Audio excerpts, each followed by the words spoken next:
Hi, this is Chad. Welcome to Arctic Horde Wargaming. Today we're going to do something a little bit different. We are going to talk about the Renegade Open. It's the big tournament that I talk about at the beginning and the end of pretty much every one of our videos. We also have a link down below for it. There'll be another one coming up in the midsummer, but these two gentlemen went to it and they had a great time, so we're going to talk about that a little bit. I got Jordan on the left and Thomas on the right. They are two of our team members, and so let's get into this.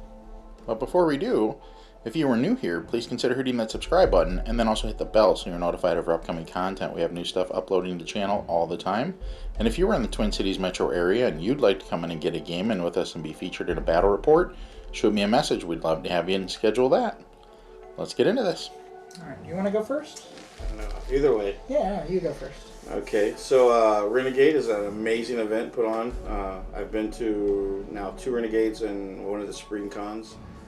Enjoyed every one of them. This one grew. More than doubled in size from the last year. So it was a pretty good turnout, about 40 people. A bunch of good guys. We get to play a lot of locals. It seems like the Renegades are very local. We get to play against a lot of the local players. So it's a lot of fun. Did really well. First time with Fyreslayers on the table. Painted them up right before Renegade. I took them. Did decent. 4-1. The Hearthguard Berserkers are definitely amazing. Worth every point you can put into them. So they were definitely the MVP of the week. Played first game. I played Sylvaneth. Nope. First game I played Nighthaunt. Oh yeah. Yeah. So you played against the Nighthaunt player. I played against the. I think he was running the Legion of Nagash. Or was he running Nighthaunt? I thought he was. No, he was Nighthaunt. So he had like the black coach, right. And he had some of the horsemen. He ended best death, I think. He did. He ended up at like 9th or 10th, something like that. Yeah. So I was a little nervous. Had never played the army. Wasn't sure about the setup. Yeah. So did like I always do. My Hearthguard in the middle. Flanked it with 2 Volkite Berserker units. And I was basically the whole Renegade. I was playing the mission, so I was like I didn't know the army well enough to try to trap, so I was going to just play the mission and try to hold the center objective if there was one, right? And then the sides with my Volkites, force them to come and try to take the center. So that one's that one's a bit tricky for armies that tend to block up in the center at times. Yeah. Because there's 3 objectives, and if your opponent just goes hard for the flanks, that was my experience with my first game, which I'll get to. But well, it was also the jumping one. So it was the moving where one was worth 2, and then the other 2 were both worth 1. So the first round, he jumped into his corner, and I was like, man, this is gonna be one of those games. So I got out, deployed as deployed as I could. He threw some of his army to the side that was going to have to deal with just 1 10-man unit of Volkite. Right. And he had the coach over there. Brought his general. Oh, he had all the Black Knights over there too. Had his general with 2 blocks of the. Were they Hexwraiths or Black Knights? I think they were Black Knights. Oh, okay. You had some allied in. Yeah, they might have been the Hexwraiths. It was the Nighthaunt horse guys. Oh yeah. My first time ever to play Nighthaunt, believe it or not.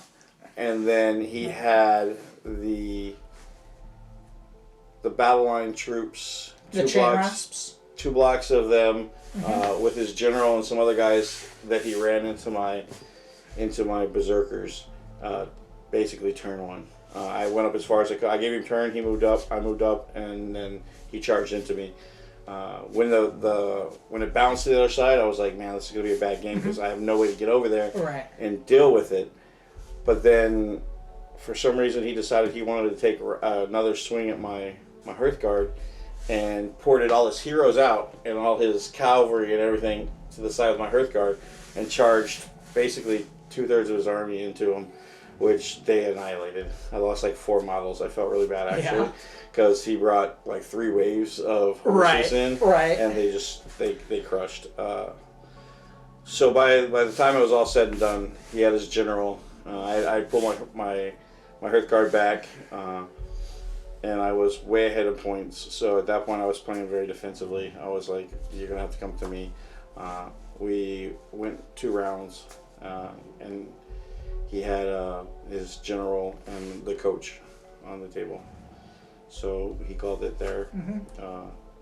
A little disappointed in that one because that was my first major attempt at the big majors, so I wasn't all the way there with like the tertiaries and stuff like that. So I gave some points up in game 1 because honestly I wasn't expecting to go 4-1. So I was like, you know what? I'm here to have fun. You know what? Take the points because I hadn't killed his general at that point, obviously. So I was like, you know what? I gotta win, so I'm not even gonna argue about the points. Hindsight's 20/20. I should argue the points. It would have really affected my placement. But do you want to like swap off games? Yeah. So So my first game, it was the same scenario. So the 3 points in the middle, shifting objectives, and I was up against John and his ogres. He had a bit of a mix. He had some Beast Claw. He had some Gut Busters. It's a really cool army, it was a pretty close game. My army at Renegade.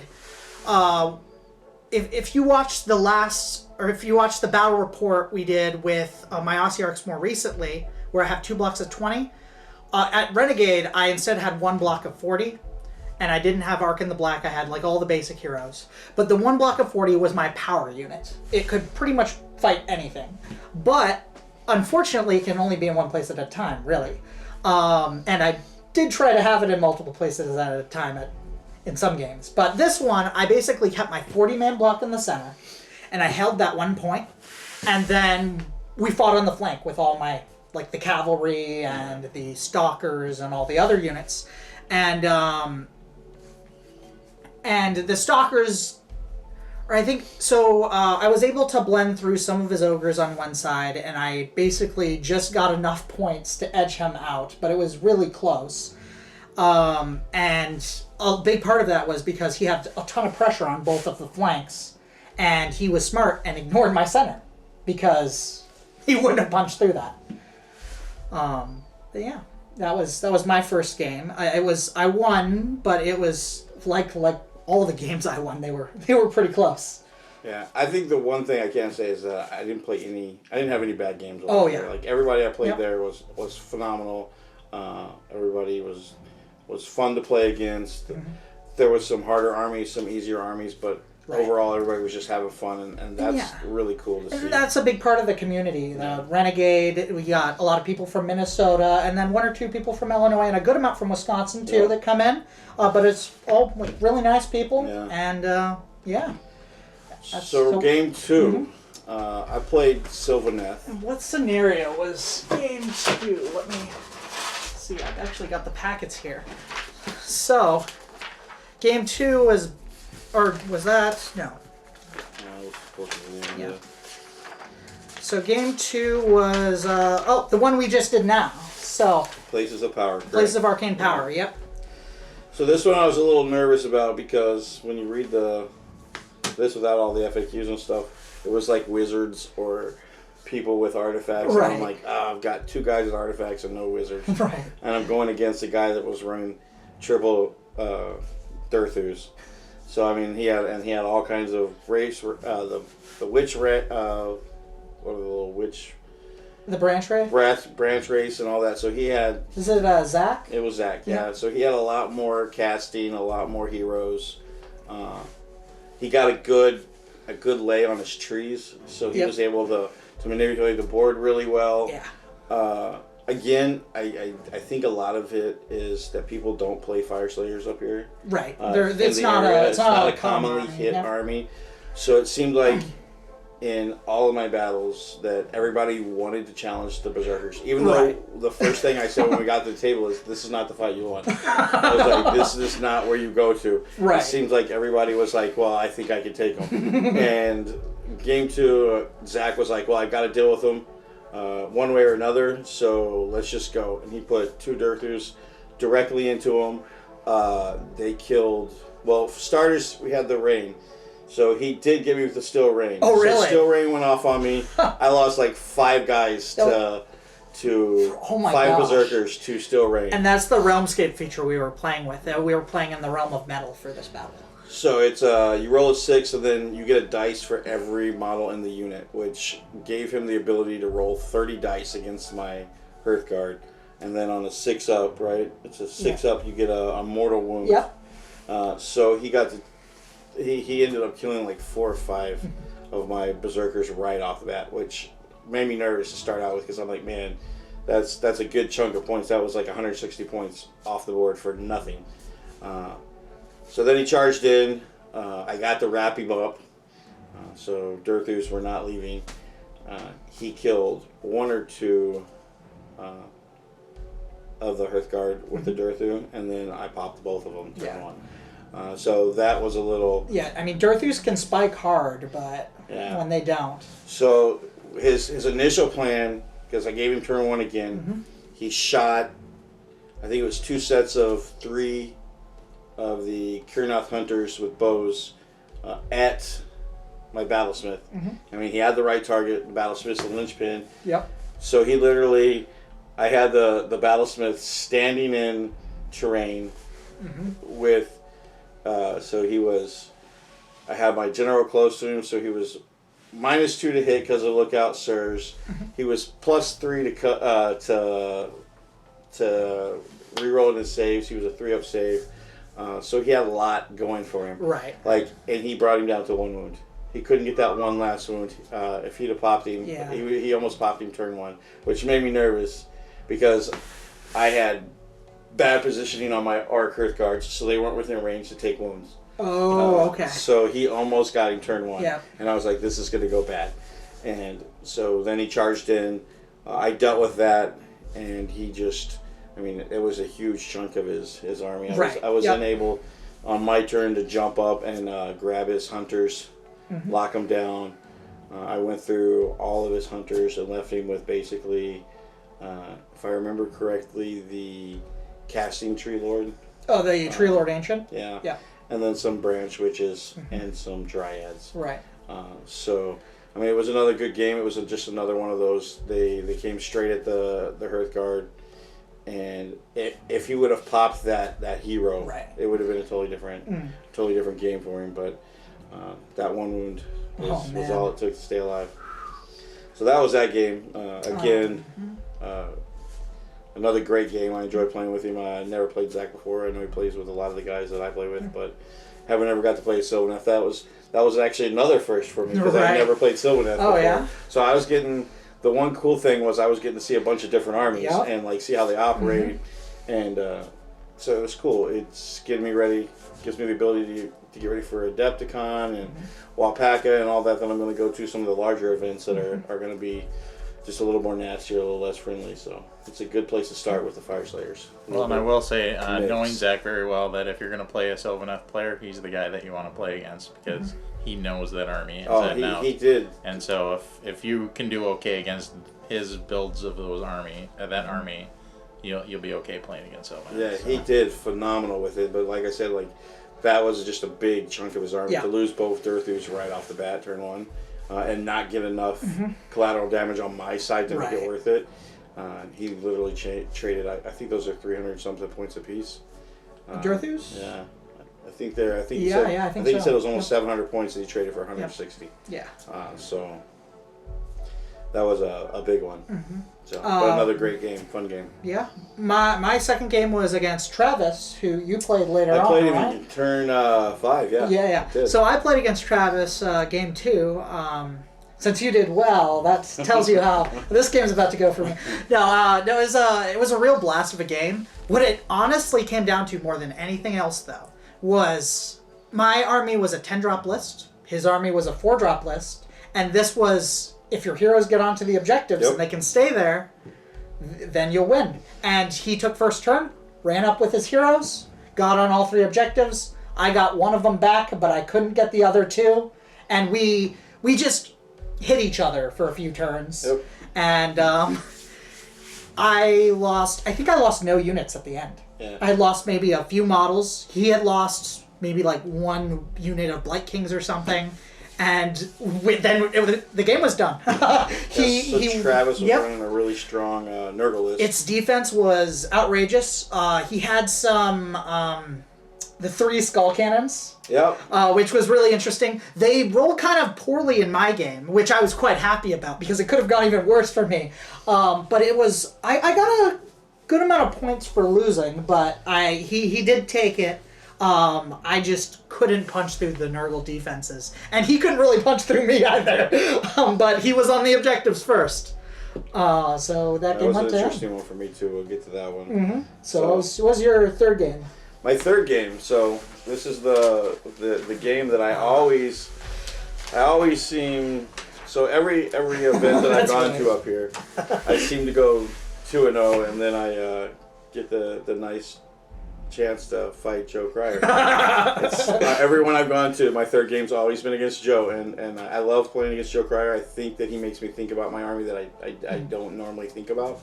And like see weaknesses that I didn't even expect to have. Joe Cryer was running the Slaanesh double depravity list, which it's the White Dwarf list is nasty as everybody says it is. I feel like I killed like 5,000 points of Slaanesh. So it was a really good battle. It was the battle for the pass. So this one you're coming it's the long ways on the board. You're kind of in a point of a deployment. So I was able to come to my right side and kind of hold this point and this point. I couldn't get there. Hold. I had a huge. You held your back. Well, I had a huge rock right at the point of my deployment, so I couldn't get my army to deploy. Oh man, that map. So the rock was basically blocked me out of one. So it was hard for you to get to one of the. Yeah, so the left side, I just did one thing of Auric Hearthguard or the Volkite Berserkers in the line because that's all the room I had on my deployment. I deployed them as a line. And then I deployed most of my others on the other side, which he deployed basic spearhead, like all his guys were in the middle, came straight at me like I knew he would. I popped over to the side. I held for quite a while. My biggest thing was I've never played Slaanesh, the new Slaanesh. So I was under the impression that all his reinforcements could come from his vein. Instead of, I didn't realize his heroes could summon. So as I was whittling him down, I had dropped his keeper and some other stuff like that.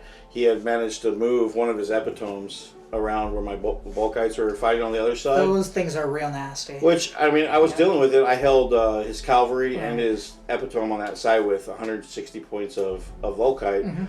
But then he popped two keepers and like 30 demonettes right into my back lines. I had nothing protecting my heroes. His soul keeper went straight in and tagged my battlesmith and my ruin master right off the bat. So he popped my heroes and then my front just started to crumble. We went all 5 rounds.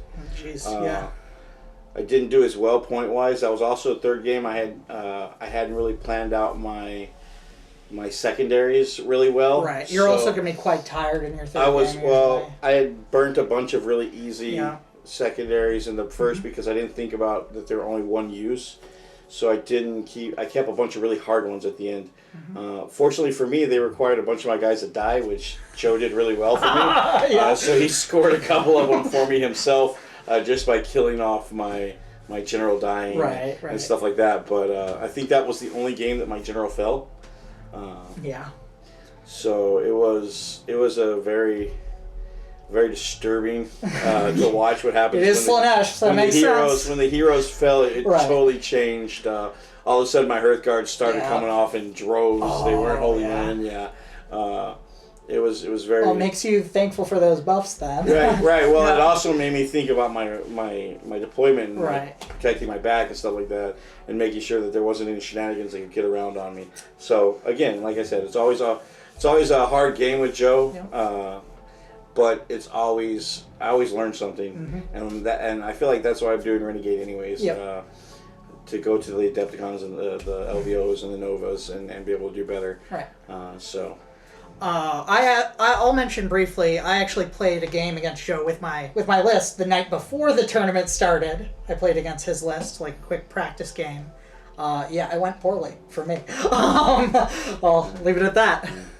But my third game was well, speaking of games going poorly, I had lost, so I thought, oh well, next one should be a bit easier, right? Yeah. In theory. I found out later that my opponent's loss was against Sean Troy, who is a very excellent player. Yeah. Had a beautiful army. Yes. His army was beautiful at But my opponent was, for game 3, was Isaiah, who's a Fyreslayers player, but very different from the Fyreslayers army that you ran. Yep. He ran, it was, I think there were 7 Grimwrath Berserker heroes, and that was like the big part of his army. He had a couple fivers of various other things. Oh, and then a couple big blocks of shooters. Yeah, he had the shooters that he was using the smiter to jump in the back, tunneling instead of being on damage draw. So, we moved up and started fighting, and then, unfortunately for me, he dealt with my 40 block very efficiently because he was able to, pin it from a lot of different angles with his heroes. I couldn't get enough damage to kill anything. I was just doing a little bit of chip damage to everything. And he deep strikes behind my lines with his shooters and takes out my monster. And then I just started crumbling. And honestly, I just couldn't put damage on his stuff. Right, well, he's also got he's got more Rin going for him than me.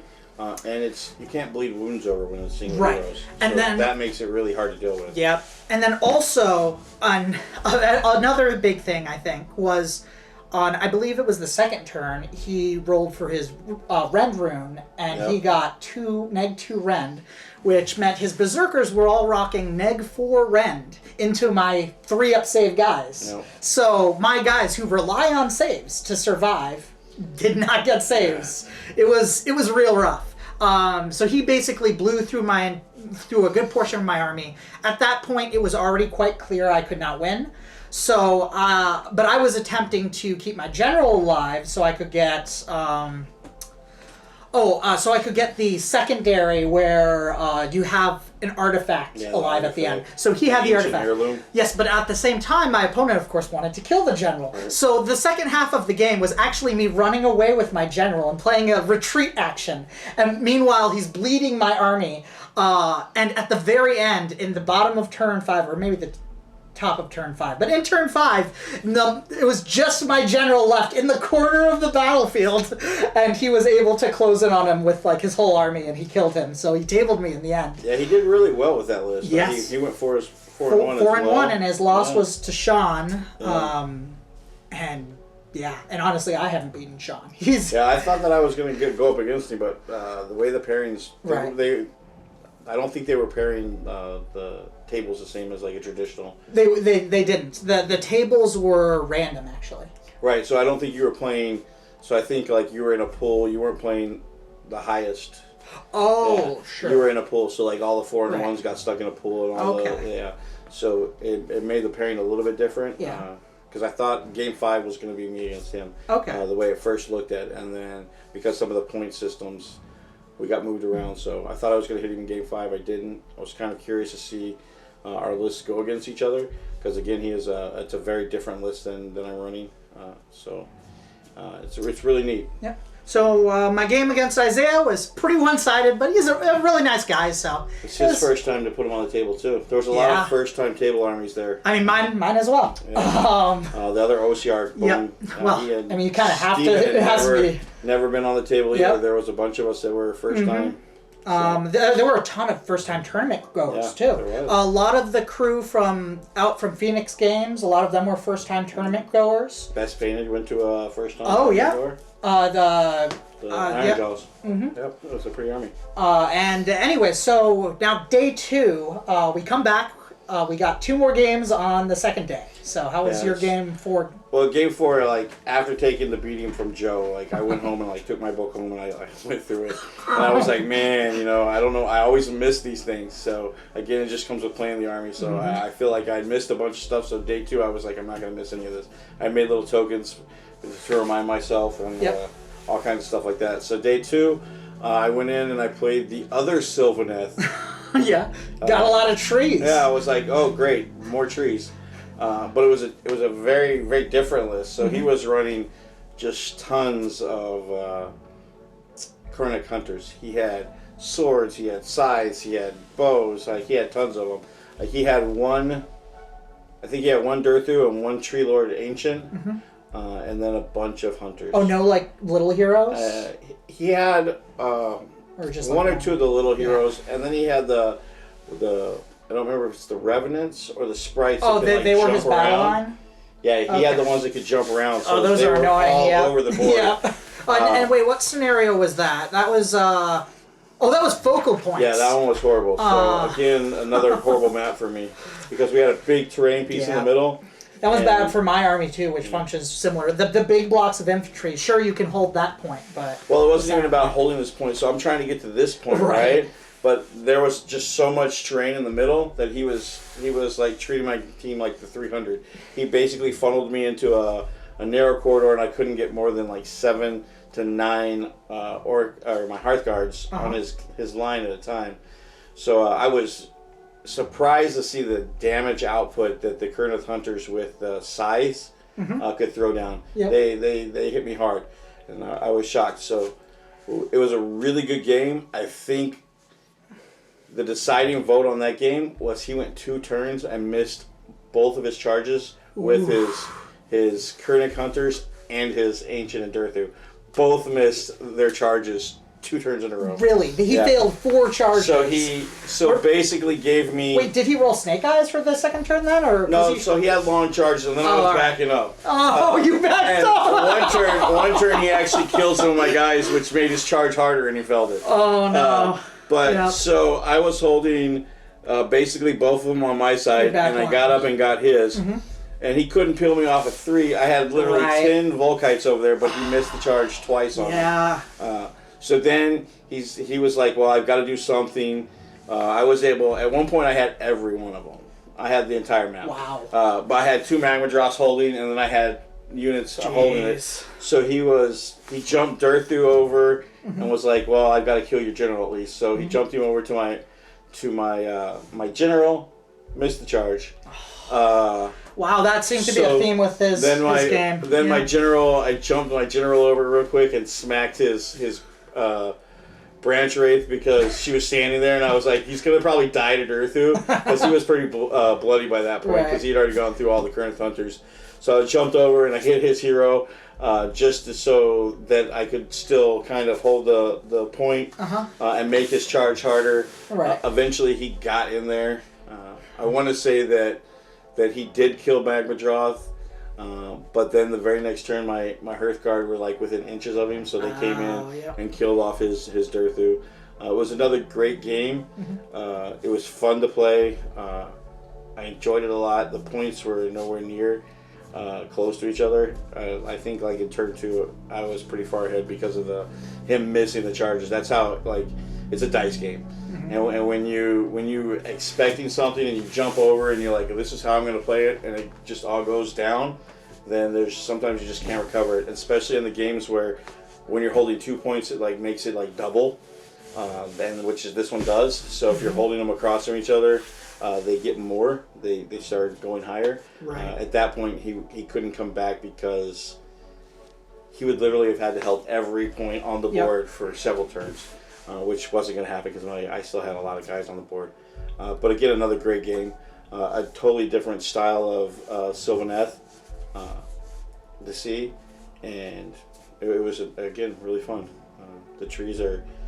I think it's funny that they can't see through their own trees. I was laughing at him about that. I was like, you guys stuck in your own trees. But that was kind of funny. I think there probably should be an FAQ for that. I don't think your own terrain and stuff should interfere with your gameplay. It doesn't make sense to me, but that's not here or there. It was another, like I said, great game.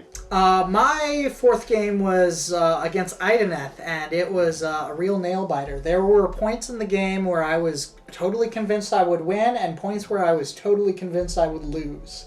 And it was my opponent came in with a bunch of eels, and he hit my my stalkers and my big elite infantry, my heavy dudes, but and some of my cavalry, but those guys actually held their own okay. They survived the initial charge from the eels, so I was able to fight a grindy confrontation over there on one of my objectives actually. But what I was able to do, so he actually took my objective for the first couple turns. But I was able to get my 40 block up on the center objective, so they were there. So they were actually on the center objective and objective 3. And it used to be where you could only have, one unit could only control one objective, but now it's just done raw model. Right. So I had models on my unit. My big unit of 40 was spread very thin.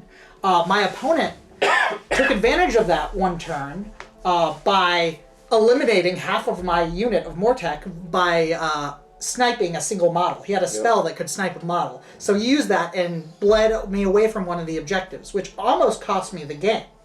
But luckily, my stalkers had killed one of his deep strike. He had 2 deep striking units of Namarti.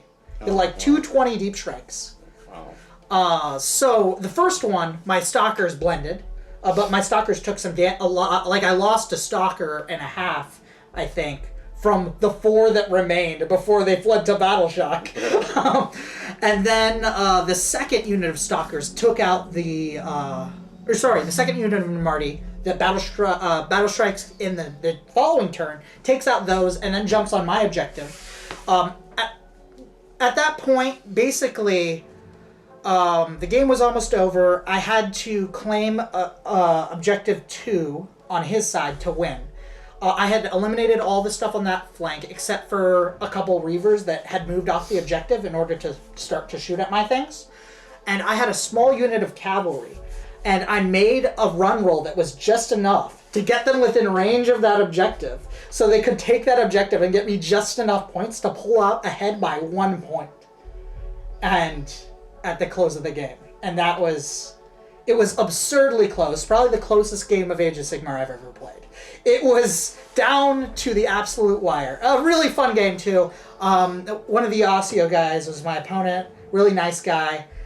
And beautifully painted army too. He had a bunch of clear bases. The resin. Yeah, that was super cool. But yeah, Idoneth is always an interesting army. The eels hit hard. He had at one point his defensive eels were in combat with my general. He had like his 6 defensive eels in combat with my general, and neither my general or his eels would ever take damage because they're hard to kill. But yeah. Brilliant game, but exhausting. Yeah. The tournament was pretty exhausting. Yeah, we went the full time in that game, definitely. And yeah. So then we went to turn 5. Yeah, game 5. Game 5. That was duality. Yeah, which is a good scenario for me. It's a good one for me too. But I went against Travis, and so Travis from Lords of War, and he's running a really heavy Nurgle list with the Witherstaff, and he's got tons of blight. And the 3 hell cannons we mentioned earlier, or not hell cannons, skull cannons. The Blight Lords, not the Blight Lords, the Blight Kings, and he's got the named one that I can never think of, the little Bertmeyer or whatever his name is, the one that grabs you. Gutrod. Oh, yeah. So he had that, which allowed him to deep strike a unit of the Blight Kings with that. And who's the guy that gives them the neg1 to be hit bubble? That's the really nasty. Well, so it's the Talking about the Harbinger? the Harbinger, which gives them a mortal wound chain to the heroes, but then he runs the Witherstaff on it, which also gives them the rerolling the 6s, which was huge for that's my what army. it was. Yeah, rerolling 6s. Rerolling 6s to hit. So, and like you said earlier, he had a 4-drop list. So I felt pretty good with 5. I pretty much got to dictate the game on all of them, and then we got to him, and I'm like, game 5 this is going to be the one. I was like, he's going to outdrop me. He's going to be moving, and it's basically whoever gets to these first is going to win this game. And I told him that at the beginning. You were outdropped by Joe though, with his 1-drop list. That one didn't count. But most of them were higher than me. So.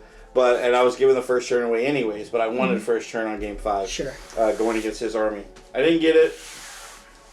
He moves forward, so we kind of stacked the board. I had, again, I set off a lone 10 of Volkite Berserkers on the one side. Yep. And then I dropped everything, because it's also a weird deployment, so you have boxes in the corners, right? Yep. So, no, I put both 10-mans on this one side. So I had all 20 of my And then Volkite you had the Berserkers, 30. and then I had everything else on the other side. So, and he came at me with the 3 cannons. Yep. His general with 5 Blight Kings, and then he deep struck in eventually 5 more Blight Kings and the little tentacle arm guy. Is it? But this is the scenario where the further along in the game it is, the more points you get. They keep growing, right? Yeah. So, and then I had everything on the other side. He had his Vermin Lord Corruptor. He had the guy with the wither staff. Yep. He had 3 units of Blight Lords over there. And I want to say that was his whole army. Yep. Something Blight like Lords that. or Blight Kings? Blight Kings. Blight yeah. Kings, sorry, yeah. He had a lot of Blight Kings. Yeah, and he had like 5 units of Blight Kings. So he moves forward. He didn't get within the range of the objective. yeah. So yeah. I popped my +2 That's to huge. move. I ran everything. I was able to build a line with my Volkite, but I kept them right at the back side of 6, so I was as far away from him as possible, and still get the objective. So I had 10 guys up on this objective. These other 10 were trying to deal with a unit of Blight Lords and Sputmeyer, or whatever his name is, that jumped in on me. Yeah. So that took my Volkites out of the game. I got forward enough with my Berserkers. It was kind of a whittle game. Yeah. I was killing off the Blight Kings are really hard to deal with all their wounds. His big thing was him making me reroll saves. At one point, I think he forced me to reroll about 28 mortal wounds. Oh my gosh. Because of the rerolling of 6s. So it wasn't very fun. It was a lot of dice being re-rolled. It seemed like I was re-rolling everything. I know how you feel. I didn't mention when I was talking about his list, but my guys, they all have exploding 6s or all the infantry. So, yeah. So I pushed on, and eventually I was able to drop. I pushed hard to his Vermin Lord, because that was a guy that was buffing and also doing some nasty spells. I was able to catch his Vermin Lord with my Magmadroth and a decent number of my Hearthguard. Oh, okay. So I think by turn 2 I had popped his Vermin Lord. I want to say that he had one more hero that I can't think of, because I want to say that there was 2 heroes between before I got to his the guy with the wither staff. I think he had like a basic wizard on the field as well. So I finally got the guy with the wither staff, and I didn't kill him. I'm like, Jesus Christ, I got to go a whole nother round with this stupid wither staff on it. So then at one point I had killed pretty much all. He had a 5-man in his general over here. Yep. His 3 cannons. But I had held that point for like 3 or 4 rounds. Right. At this point, I'd racked up so many points. And so I was like, you know what? My focus is going to be that stupid dude with the wither staff. I'm like, he's going to die before this game's over. So I spent the next 2 rounds chasing that character around until I finally killed it with I'm glad. Magmadroth. I was not able to get to him in my dragons, game. He ran away from my Hearthguard when he got down to like 2 wounds. Yeah. And then I chased him with dragons until I got him. Yes! I ended up getting by the end of the turn. That guy's... There's several lists that were there. The Archeon Death Guard list, or not Death Guard, the Archeon Nurgle list requires a lot of hit that guy too. Yeah. So he's always the first that I try to get. Right. They guard him really well. Yep. And their stuff's stanky, so... And it's hard to get through all the chaff to get to him, and all the re-rolling 6s, and so. But yeah, it was another great game. I played Travis. It was fun. I'd play any of the guys that I played there again. So I can't say enough about Renegade. It's a really good. It's definitely a good first time experience into the GT scene, because like Adepticon and all that can be a little overpowering when you walk in a room that's like 400 people, and there's a lot of really big personalities in 40K and AOS, so you've got to be able to navigate that, and just a lot of people know each other, that they've been playing against the same people for so long that that even when you're going somewhere that's not hometown, they still know everybody. You go to Right. Adepticon, everybody knows each other from years past playing. So, Yeah, I think this is a good one to get into. I think 3 of the people I only had played 2 of the people before, but I knew almost all of them, at least indirectly, at Right. least.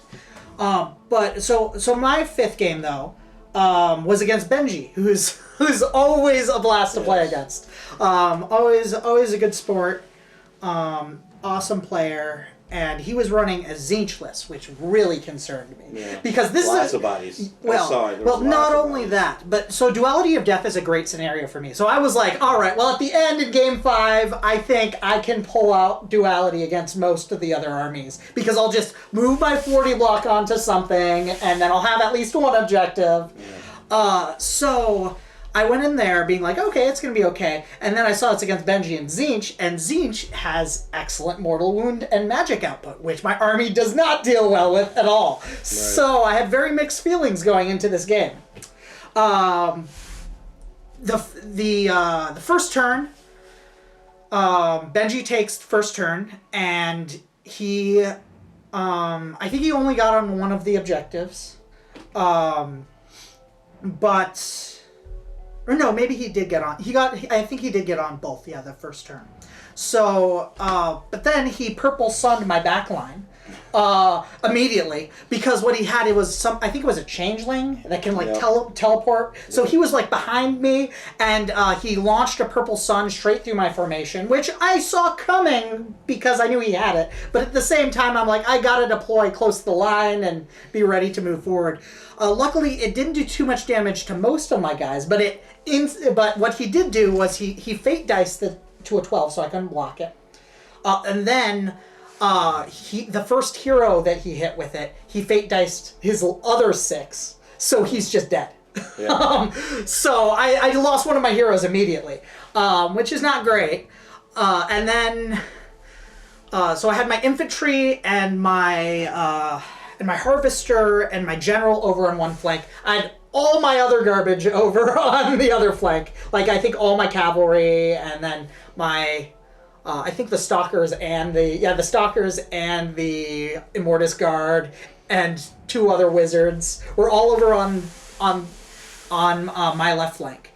And Duality makes it really hard because with that 18-inch dead zone, you can't shift over to compensate once they lay down. It's almost for a lot of armies, like both of ours probably. It's almost like you're having 2 separate battles at the same time. Right. And with mine, basically everything on mine that's good drops at the same time. Right. So I can only hold it off for so long before I have to put it down. Right. It's all got to go together. So I don't get to kind of play that counter back and forth deployment. Yeah.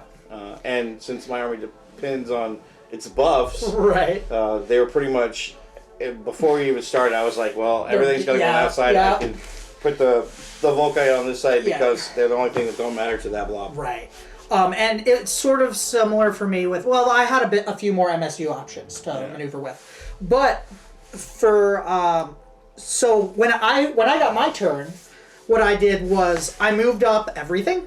I moved up my infantry block. I managed to get them onto the objective. I think I got my general actually on the objective, so he was holding it. And because I killed the stuff that was there was like a unit of horrors or something on that objective. I took them off, and they were fighting some. Benji had a few more units of horrors around that side, but the bulk of the fight after that was on this flank. And the issue for me is. So I moved up a little bit, and then I think he got a turn, and then I got a turn. He killed a lot of my cavalry, but what I ended up being able to do in the end was, I think what I got in was my unit of stalkers, I believe it was, got into combat with his unit that was controlling the objectives. And the stalkers blended that unit. And then he didn't have then I took the objective for like 1 turn, I think, because I had 1 cavalry over there still. Like, there was 1 horse guy over there. So I took that objective for 1 turn, but it was on turn 2, so I got like 1 more point than he got for it. And at that point, basically, the next turn he was going to retake like that objective, and I was going to be over here with my most powerful section. So we actually just called it there because he had no real way of getting over to my side effectively. Right. And I mean, yeah. So yeah, we ended the game there. I was 1 point up in the end. So yeah, I think this one, the one thing I didn't take into account with the duality one was I had my Hearthguard at the point, right? Because that's normally who I charge in. Yep. Well, then they ended up capturing the point. Oh, I see. So then I was stuck with my Hearthguard. Right. Like they couldn't really move because they were holding that point. So I kind of had to chain them out to get to where I was, but then I brought in the Magma Joss to kind of support over there. Yeah. So eventually they got it done, but I was like, man, I can't get to the other side of the board because these guys can't leave or I lose points. Right. So and a lot of people give a hard time to the Volkite Berserkers and stuff like that, but you know, for the points that you pay for them, from being 2 wounds with their shields, I mean, I had a lot of games where they just weren't able to chew through them fast enough to get the points, and they would hold a turn or two and get me points, and then they would die off. But then I'm like, you know, I just held up half your army with 100 points, 160 points. So I definitely like the Volkites with the shields. It gives you the option for if you need the mortal wounds, you can charge them in and throw their shields and plink a wound or 2 here or there. But most importantly, it gives you a unit that you can throw to the side that can have multiple wounds, a decent save with a 4-up save with the shield. If I need to, I can throw prayer on them, give them a 3-up save, and just make them a little bit hardy. And they're not very expensive, and they just kind of muck things up.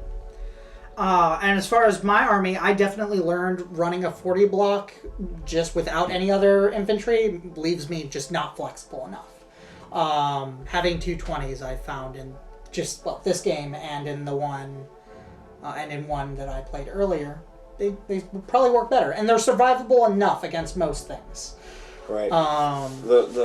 Mine's kind of the same way. The only thing with mine with the Hearthguard is because you see some people that will break them up for one. Right. You get the huge discount of like 160 points by taking them all the way up to 30. Right. And for 2, with the way that my lodge works and the way that my battalion works, I can only choose to double activate. And activate first with the 1 Hearthguard. Right. So basically, any of my units can fight twice if I want them to do it. Any of the Volkite or the Berserkers, but that first initial strike can only be done by the 1 unit that's in the lodge. So the 30 just allows me to stack your pile on the mortal wounds. Again, I can't speak enough. Everybody's like the -1 rend 2 straight 2 damage is the way to go, and I can't see it. I've tried both, and I think that just the amount of mortal wounds they throw out, for the fact that every 6 is 2, you don't take a bunch. I mean, you're looking at it, you throw 30 dice and you get 4 or 6s, and then you're like, well, there's freaking 8 mortal wounds before I even go into my damage, and I can pop a ruin to make them get some rend and stuff like that. But most of the time, I'm just looking for the mortal wounds. So. All right, but yeah, highly recommend Renegade. This was you mentioned that the tournaments you've been to. I've been to this is my 2nd Renegade, and I went to SpringCon not this last year but the year before, and that was actually my first tournament, or my first big tournament anyway. Well, big by Minnesota standards. Yeah. But this year actually was a really good turnout. Yeah, so. we were close to 40. Last year I think they only had like 15. Yeah, there were 15 last year. And, so it's a big jump. Yeah. And that's about, the 15 was the same point with SpringCon I did. Yeah. I did SpringCon last year as well. So yeah, Renegades, it's a great event. I couldn't recommend it more to anybody. Like I said, especially if you're new to the game or new to the event, the people that play there are amazing. Everybody will talk to you. Everybody will give advice. Nobody's there to be that guy and just try to like leave you in the corner and steamroll you. Right. So, I mean, there are some nastier lists. Mine wasn't exactly friendly, but I was asked to bring it, and I didn't really know what to do with the models. Like, I had all these models because I bought a bunch of Fyreslayers when they first dropped, and I was like, I could never like figure out a list that I really wanted to do. Yeah. And so one of the guys from Renegade was like, you should bring them. You know, there's not going to be any there. Yeah. Which there turned out to be 3. Well, right. And so I was like, you know, and again, I talked to Joe Cryer. I was like, you know, what should I do for a list? Right. And he's like, I don't have a lot of experience with it. So I was like, you know what? I'm just going to go with the guys that obviously know what they're doing. Right. So this is actually the list that England won with. Right. And the American, or the AOS team. ETC? Yeah, the ETC. Yeah. So their Fyreslayer guy ran this list. Yep. And so, like I said, I watched a bunch of other lists because this list is different than the fact that it has the magma dross and stuff like that. And everybody was like, oh, this is better than this. And I was like, you know what? This guy did it. He did it with this list. And I'm just going to see how it plays. You know, I can always later change it. But I don't want to bastardize the list until I get a chance to see what the list looks like on its own and be able to evaluate its strengths and weaknesses. And, I mean, it's a phenomenal list. Just to be like a hard, like jerky kind of list. Well, I mean, those 30. Yeah. Those the 30 hurt guard. And the magma drops are no joke. Like, they do work too. So I do find that people tend to underestimate them. Yeah. As far as my list building goes, it was quite simple for me. I wanted to play with all the new stuff, so I took what I got. I mean, I when I was buying the army, I took things that I thought would be good, but basically I was like, oh, let's try this, and it worked okay. Worked pretty well. I mean, I don't think there's any bad units in the army, so I think you're going to see a lot more Bonereapers doing higher end at Adepticon. Yeah. I think by that time people are going to get a chance to play with them, see them, maybe work through their weaknesses and strengths, and there'll be the super competitive side that will figure out a way to list them, because I think they have some really good strengths. Yes. That if you play to them and build them, they're not going to be as like fun and all the new toys like you said, but they'll be able to make some nasty. You're going to see probably the 3 catapult. I'm sure. And stuff, Though the 3 catapult has some very big weaknesses, so I mean, I see Bonereapers as an army like Fyreslayers, one that can go 4-in-1 and be like a gatekeeper for certain types of armies. Yeah. But I think that that both armies have trouble at times going 5-0 because there are certain weaknesses that people can exploit in them. Yeah, definitely. The movement on mine is definitely there, but I mean, I don't know. We'll see. The number 1 right now in ITC is Fyreslayer. Yeah. So yeah, I've been talking to him. He jumps back and forth from Fyreslayers, and I want to say it's like Nighthawk or something. Yeah. I can't remember. Those are pretty different armies. What his secondary one, or maybe it's Flesh Eater scores. Yeah. Yeah, it might also, be. Still very different armies. But yeah, he's got 4 or 5 wins in the GT scene with Fyreslayers. So. Jeez. I expect the Bone Daddies to be up there. Yeah, no, there are definitely some dirty builds. Yeah. The infantry in particular is excellent, especially when paired with... we didn't really see him do anything this game. This last game we were playing... Oh, yeah. But the Harvester, he is an excellent piece to go with the infantry because he can heal them and bring them back to life when they die, which is really good. So I figure we'll see a lot of lists with like at least 1, probably 2 in a lot of cases of them, and a lot of infantry, and maybe a general, and maybe Arc in the Black, or if you're really trying to be a bit hard edged, then 40 or 80 Marauders. Yep, I think some of the cool counters that they have, while the catapults have the ability to be exploited. Yeah. I think the catapults are going to be a huge exploit to the Slaanesh, because they're going to have the range to pop heroes. Sure. And you also have... That's the thing with Slaanesh. You also have your once per game attack that can just slay a hero if you roll well enough. So it's at least a deterrent. Yeah, so I think they're going to... And they're long range. I think they're like 36 range or something. Yes. Really far. So I think they're going to No rend, though.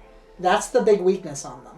Yeah, but I feel like like you said, they've got some different profiles that do some different nasty stuff. Yeah, once per game. There's a couple once per game events that, if you pop enough early on heroes where they don't have the depravity, no, that is then you could really mess up their day. That is true. The catapults definitely have a place, but they're also going to struggle if you can't defend them well enough, especially against armies like Ideneth that are very fast, or armies that can deep strike really well. Yeah, I think the shooting version of of the Fyreslayers, the one you ran up against. Yep. I think they have a build to go against Slanesh because again they can pop up in the back. They have the Right. range. That's the one give and take. I don't have the ability to deep strike because I'm on a Magma Droth, not Right. on foot. Yep. All right. But you can't jump a 30-pack of Curse Guards back there because I wouldn't have my support characters. So. All right. Well, this has been a good talk. I figure we should probably wrap up. Yeah. Go to tournaments. If you're not in Minnesota or around here, there are tons of great tournaments that you hear about all over the country. Look into local events, even the small hobby shops, which will have events with just a few people, are always a blast. And you almost never need to worry about it. Oh, it's my first tournament. I'm nervous. Yeah. People in the community tend to be pretty great. It's pretty good until you get to the bigger events. You pretty much don't have a problem. But even the bigger events, last year Adepticon was my first major, and when I walked in, I was like, oh my god, what did I get myself into? Because there was a lot of yelling, right. But everybody knew each other, and by the end of the time of 4 days there, it was the great bunch of guys. You get to meet guys from all over the world, playing some really cool lists, doing some. The one thing I find with AOS versus 40K is you see a lot more hobbyists than you do go-hards. Right. So even though they're playing, and they play very well with their list, you see guys that have played the same list for years because they bought a Bone Splitter army. At Adepticon, I watched a guy that had all army. His whole army was the Bone Splitters with pigs before their book. Right. And he did really well with it. Yeah. He placed really high, but he knew the army inside out. Right.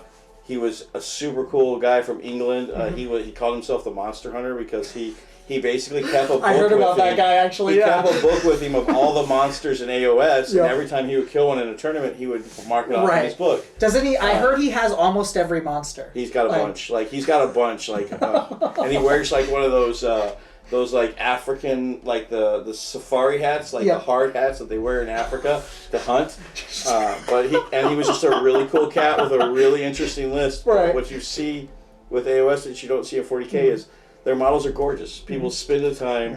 Right. They play the armies for long terms. Yep. You see in AOS, there is to a certain degree turning of the meta. Right. But most every army that has a current book can compete. If you learn the army and you learn how to play and you learn its strengths and its weaknesses and you play towards the mission. You don't see that in AOS. Pretty much when the meta shifts, your army's garbage. Oh, right. You mean in 40K? Yeah, 40K. Yeah, sorry. So in AOS, you see a lot more of the hobbyists, which is really, really neat. Beautiful armies, more variety of armies. Yeah. So, yeah, definitely get out there and play.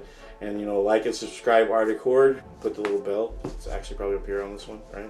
Oh, I don't know. It's some direction. If we point enough directions, we'll be right. And also check out the links down below, including the link to the Renegade Open, so you can see what happened a couple weekends ago. And then also there'll be another one coming up again in the middle of summer. Spring. But it's still a Renegade Open. Or it's not in the middle. It's not in summer, though. It's spring, Yeah, it's summer. Yeah, SpringCon. it's like SpringCon's July. in summer? Oh, yeah, it's like in okay. July or something, right in the middle. Oh, gosh. And there's also going to be, if you're around in Minnesota, the Renegade's also doing smaller events in the meantime, so keep an eye out. Wapaka's coming up. It's a big event, too. In Wisconsin. Very last Wapaka. Yeah, so if you're up there, or even are able to get up there, then...